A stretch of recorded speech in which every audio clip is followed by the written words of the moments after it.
शराबबानी की नीतियों के खिलाफ और पूंजीवाद जो चरम सीमा पे जा रहा है, मोदी सरकार के निर्णय के अनुसार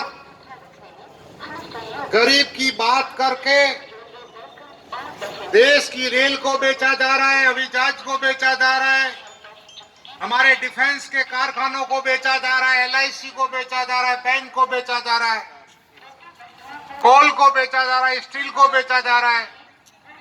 हजारों हजार जो कारखाने हैं जो पब्लिक सेक्टर के हैं, पब्लिक सेक्टर का मतलब होता है कि जनता के जो सेक्टर के कारखाने हैं उन सबको पूंजीपतियों के हाथ में बेचा जा रहा है। दिल्ली में प्यारेलाल हॉल में कन्वेंशन हुआ और उसमें आदेश हुआ कि मोदी सरकार जो आजादी के आंदोलन में लड़के लाला लाजपत राय की कुर्बानी के कारण हमने ट्रेड यूनियन एक्ट 1926 बनाया,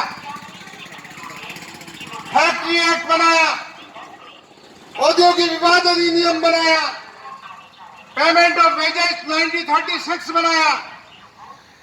आजादी के पहले हमने लड़के जो कानून बनाए मजदूरों के लिए और आजादी के बाद में लड़के जो कानून बनाए उसको मोदी सरकार लेबर कोड लाके, चाइल्ड लेबर कोड लाके इस 1 अप्रैल से लागू करके इसको खत्म करना चाहती है, पूंजीपतियों के हवाले में कानून करना चाहती है।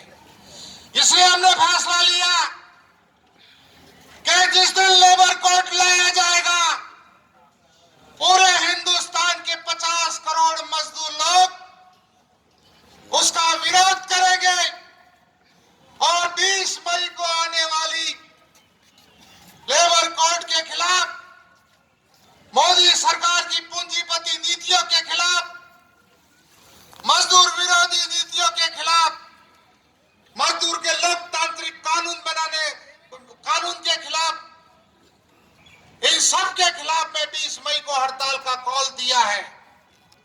पूरे देश का चक्का जाम होगा और आपके कॉल का नतीजा हुआ ये कि जो 1 अप्रैल को लेबर कोड लाने वाला था मोदी सरकार पीछे सरकी है।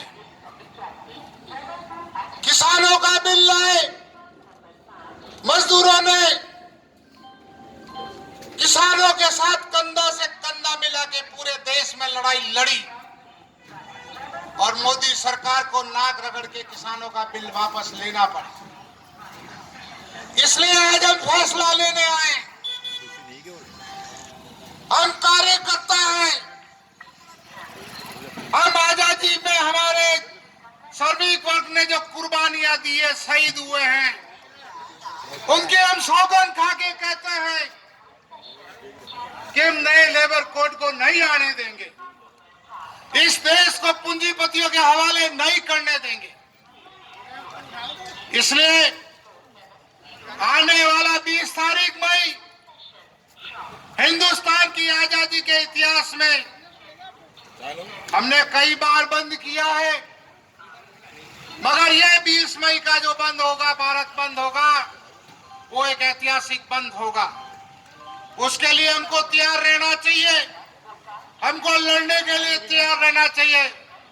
मोदी सरकार के दमन के खिलाफ जितना भी दमन हो उसके खिलाफ हमको लड़ने के लिए तैयार रहना चाहिए।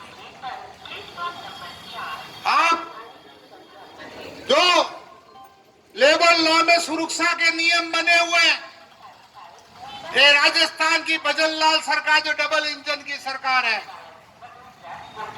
हमें सब ट्रेड यूनियन वालों ने, केंद्रीय समितियों के ट्रेड यूनियन के, हमने राजस्थान ऐसा प्रदेश था जो इंडस्ट्रियल डिस्प्यूट एक्ट के लेबर कोड का रूल्स नहीं बनने दिए।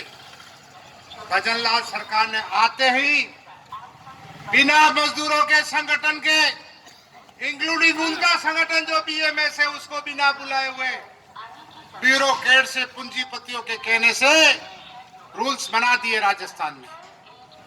भजनलाल सरकार ने हमारा जो निर्माण का बोर्ड है उसको बंद कर दिया। श्रम सलाहकार का बोर्ड है उसको भंग कर दिया, जितनी कमेटी थी उनका भंग कर दिया। आज निर्माण के मजदूर इधर से उधर घूम रहे। सुप्रीम कोर्ट ने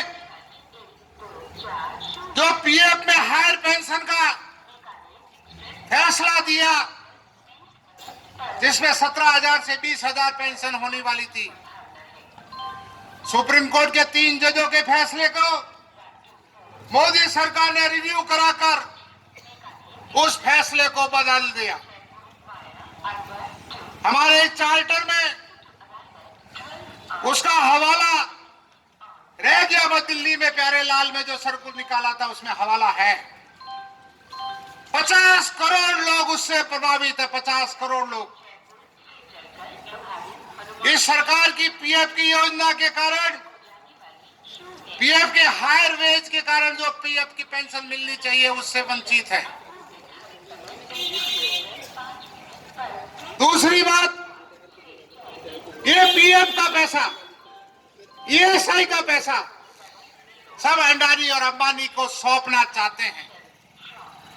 आपने अभी देखा जो पीएफ का बोर्ड बनाया उसमें सब मजदूर संगठनों को गायब कर दिया। जितने भी केंद्र में जो बोर्ड बने हुए हैं उसमें दुर्भावना करके इंटक को सब जगह गायब कर दिया। और राजस्थान में तो कोई बोर्ड बना ही नहीं। एक पेमेंट ऑफ वेजेज बोर्ड बनाया जिसमें 24 रुपया तनख्वाह बढ़ाई, 24 रुपया। फिफ्थ पे कमीशन कहता है कि